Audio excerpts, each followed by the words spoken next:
Hi, I am Roman. Welcome to RPA Fridays, session number 21, News in UiPath 2021.8 release. Thank you for coming. A quick intro. I'm part of the Robot ICT family company based in Czech Republic where we focus on IT and process automation of every kind.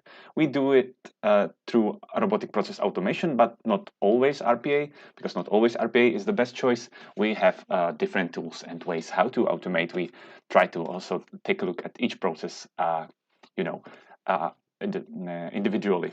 So I'm Roman, I'm RPA developer, and I can actually automate something for you if you wish, or some of my great colleagues. So if you want to know more about us, what we do, our academy and community forum, all links are in the video description.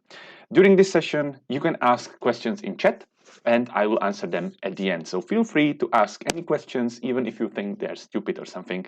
And let's go straight into it and not waste more time.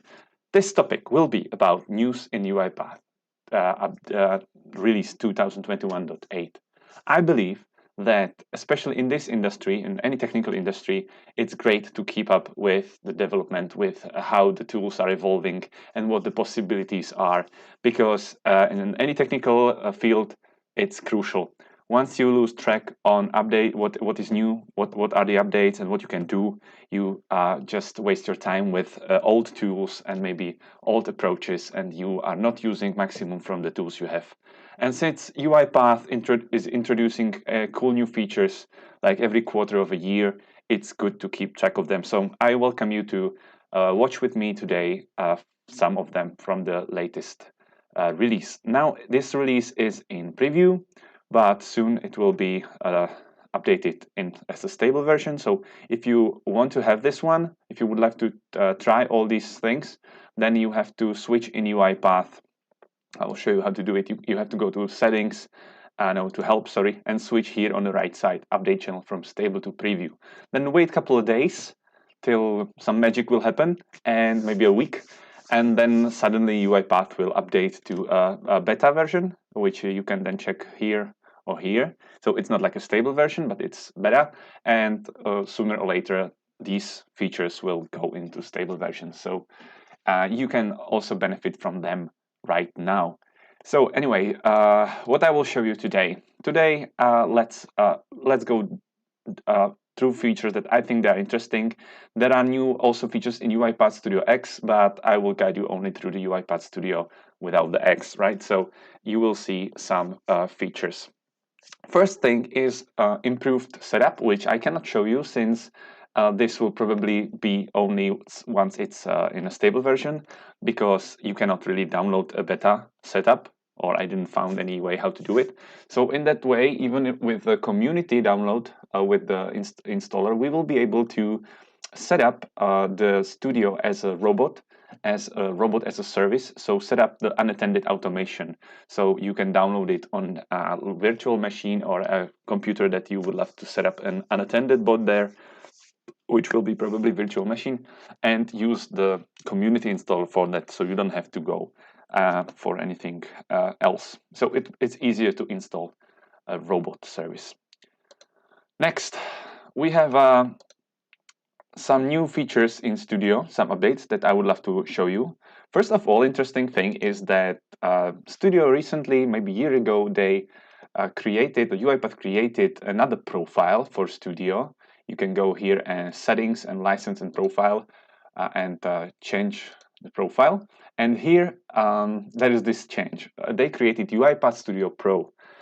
That had additional features like C# usable as a coding language, or testing features, and so on. Few features. There was not such a big difference between UiPath Studio and UiPath Studio Pro, and of course we were waiting what new features the Pro version would get in a difference from the UiPath Studio Note Pro.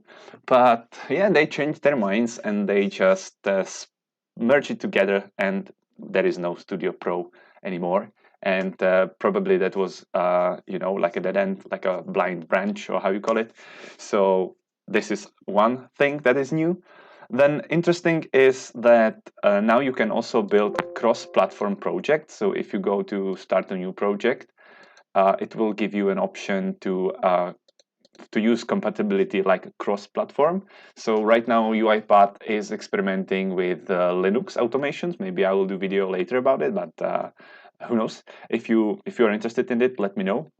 So you can actually create a project not only for Windows, but cross-platform, and then you can see it in Orchestrator that this is a cross-platform project. How it works, I'm not going to go deep into it, just interesting new features. So it's not set release now. We don't have so many information, so I would love to not talk about it deeper today.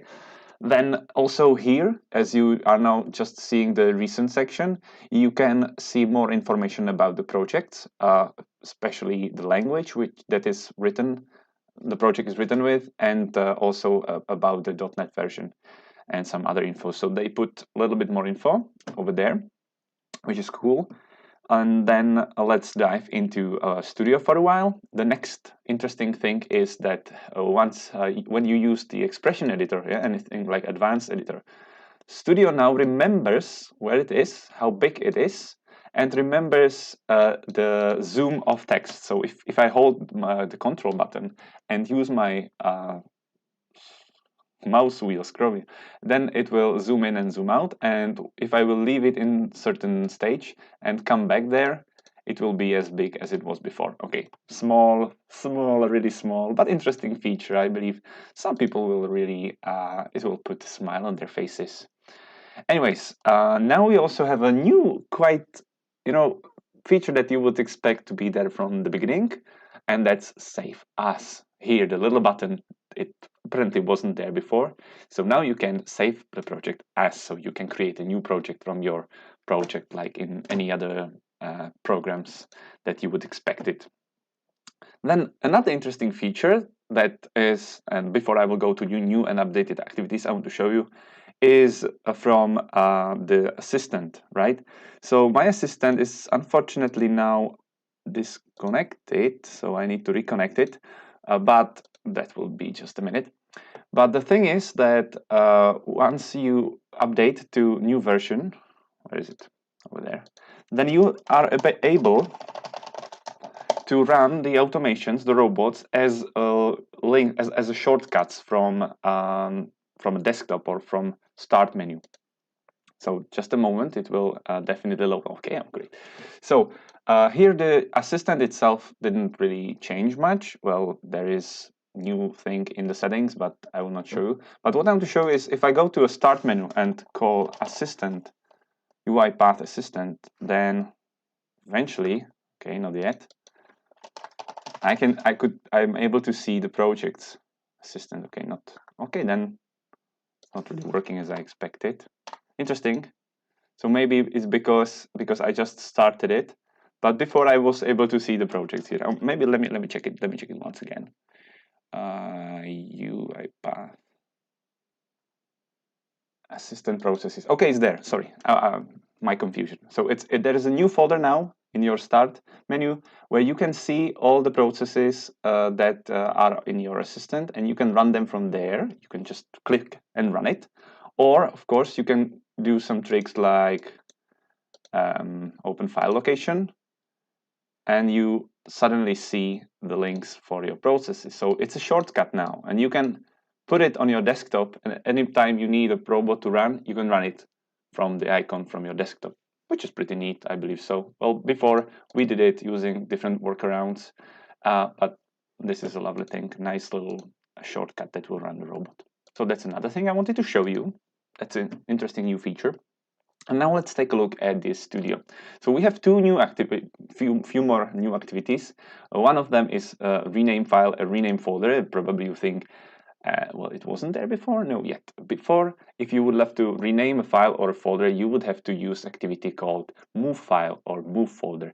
And there, if you specify actually the path to be the same, the path like the file, the path from and the path to, the original path and the destination, if that was the same path, but you change the file name, that's how you did the renaming. So this is a little bit more convenient. A small little thing that I believe was missing, so I'm happy that they added. And then there are slight improvements in these two activities, add data row and remove data row. Before, In past, it was just a small activity without any fields. It looked like this, yeah, and you had to enter everything on the right side. So now they add the fields there. So I'm happy that they are aligning the style of the activities. So each of the activity has the fields, or at least some of them, straight to use, and you don't have to dig into properties if you don't wish to, and you can see it right in the workflow. So add data row and remove data row. So the function is the same, just the design of the activity state is new. Then we have a little bit, little tweak in for each email activity. Maybe you haven't heard about it before, but there is this interesting activities, and that is this little checkbox that will allow you to include subfolders in a folder of emails. So if you have emails in subfolders, it could go and search in subfolders. That's just a small thing. What is interesting, new tweak of an activity is the activity get attribute. But for this, you have to turn on the modern design experience, which is something that I've said that it's not on from by default. When you install Fresh Studio, your projects are not in the modern design experience, which is sad because the not modern, let's say, archaic design experience is by default, and the activities are not updated. They are old and they don't have so many features like the new one in the modern design experience. If you've never heard about it before, then wow, quick intro. You hit the project settings there, and you turn this little settings over there on. Yeah, modern design experience, and even some little help about it. Okay, it lead to a non-existent link. Anyways, so this will allow you to use modern activities from the automation package that also allow you to use the object repository that I also talked in one of my videos before, which is cool because you can store the selectors as descriptors in the repository and reuse them later. Anyways, the get attribute from these ones has a nice new thing that even without selecting the element, you can check. Once you select the element, it will probably narrow down, but you can check all the possible attributes that you can get, and also there are description about them. So if you're really unaware what each attribute means, like it was before, there were just the names of them. Now these are with the description, which I believe can be helpful. And the get attribute is a useful activity once you want to get something out of an element, and you want to check by it, for example, something, and you want to create some logic based on it. So get attribute is really useful automation activity. Then a funny new activity that they add is a mouse scroll, and I would love to show you mouse scroll in action. So I do have a funny website here, scrolling time waster, and I would love to run it and show you how it works. So now my hands are off the mouse and keyboard, and it should just scroll a few times down. Hopefully. Okay, it will open a new window, never mind. So, okay. Doesn't seem to be really working. Oh, that's embarrassing. UiPath. Can you tell me something about it? What's wrong without it? So you can define the direction of scrolling, even left and right, and the distance. So before you maybe needed to go down on a certain website and you used page down or a space, but now you can actually go ahead and use the scroll activity. Let me try it once again because I'm a little bit disappointed. And let me check the selector if everything is fine. Okay.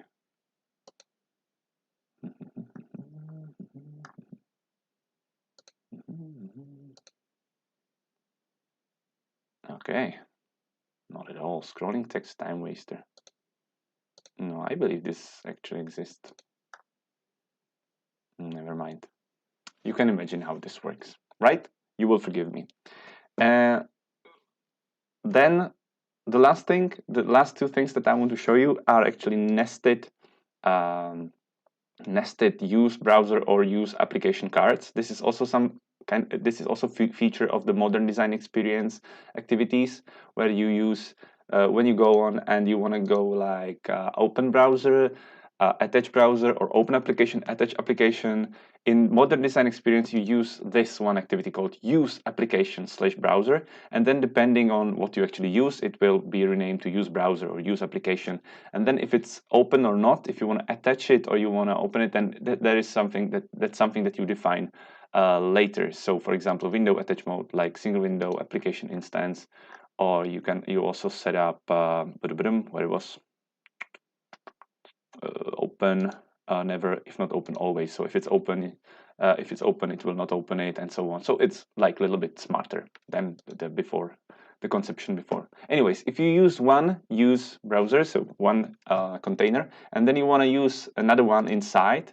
So before it was not really possible to navigate back to the original and use the activities related to that container. I'm not sure if I'm describing correctly, but now, for example, here is activity get text. I can choose to which window it relates. So it's cool if I wanna,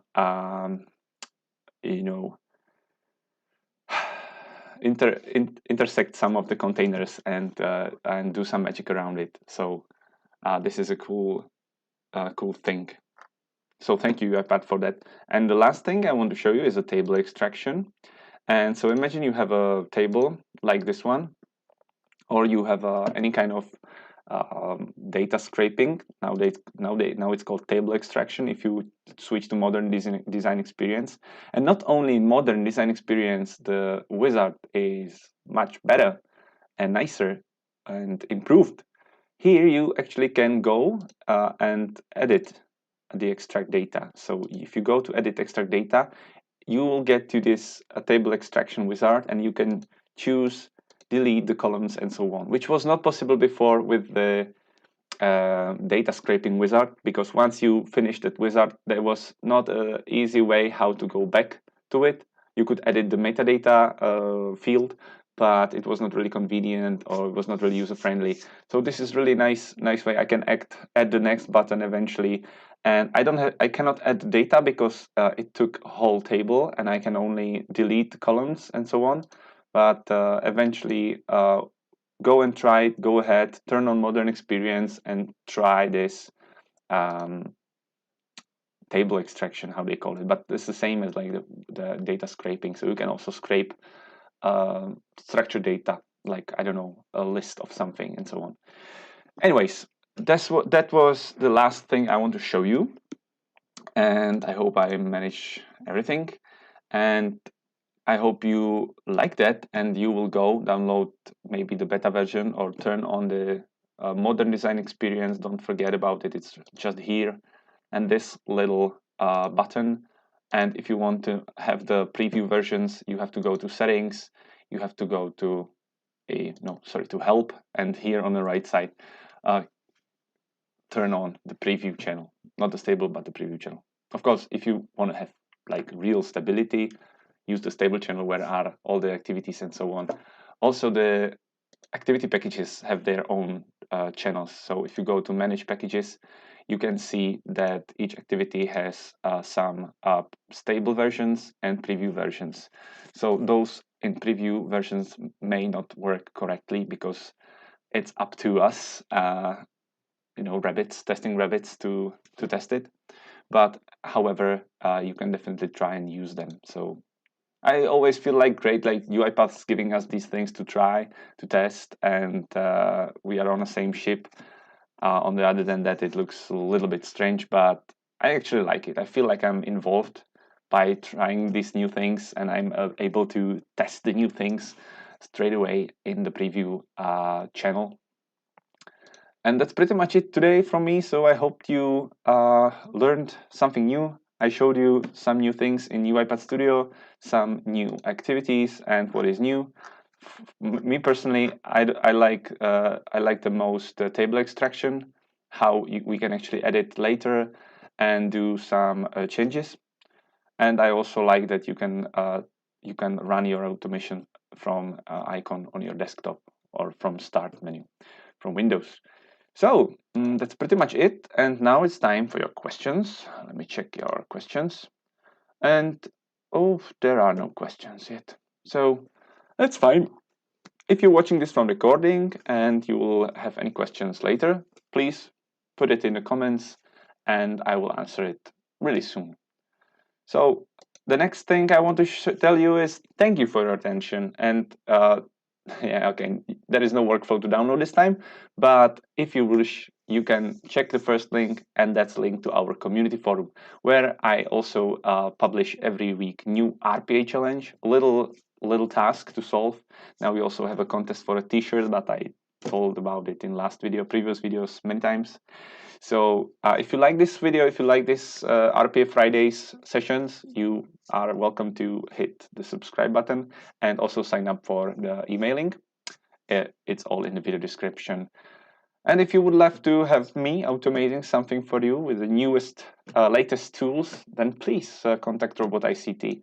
I would love to say thank you for your attention, and I wish you a happy automation. Bye.